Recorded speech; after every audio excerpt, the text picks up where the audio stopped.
కేవలం 1.5 నిమిషంలో 5 వార్తలు చూసేద్దామా? గత 6 సంవత్సరాల్లో సుమారు 53,000 కోట్ల రూపాయల అమాయకుల సొమ్మును సైబర్ నేరగాళ్లు దోచేశారని Indian cyber crime coordination centre తాజా నివేదిక ద్వారా వెల్లడయ్యింది. కేవలం 2025లోనే 20,000 కోట్ల దోపిడీ జరిగిందంటే సమస్య తీవ్రత అర్థమవుతుంది. మహారాష్ట్ర స్టేట్ 3,000 కోట్ల కోల్పోయి భారత్లో మొదటి స్థానంలో నిలిచింది.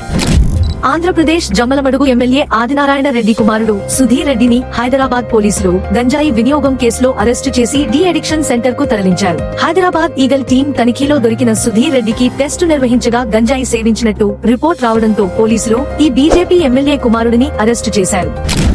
ఒక ప్రత్యేకమైన ఆర్టిఫిషియల్ ఇంటెలిజెన్స్ టూల్ సహాయంతో అవినీతి అధికారుల బినామీ ఆస్తులను సులభంగా గుర్తించే విధంగా ఏసీబీ పనిచేస్తుందని డిప్యూటీ జనరల్ అతుల్ సింగ్ వెల్లడించారు. 2025లో మొత్తం 115 ఏసీబీ కేసులు రిజిస్టర్ కాగా 69 కేసులు ఏసీబీ దాడుల ద్వారా బుక్ చేసినవే అని బ్యూరో పనితీరును ప్రశంసించారు.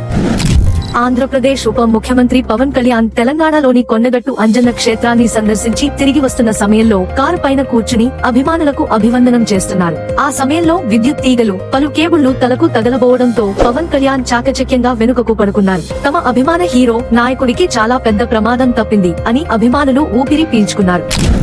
మధ్యప్రదేశ్ ఖర్గోన్లోని నర్మదా నది తీరంలో 200 రామచిలుకలు చనిపోయి పడున్న దృశ్యం చూసి పర్యావరణ ప్రేమికులు తీవ్ర విషాదానికి గురయ్యారు. పర్యాటకులు వేసిన కలుషిత ఆహారం గాని, విషపూరిత ఆహారం తినిగాని చనిపోయి ఉండవచ్చు.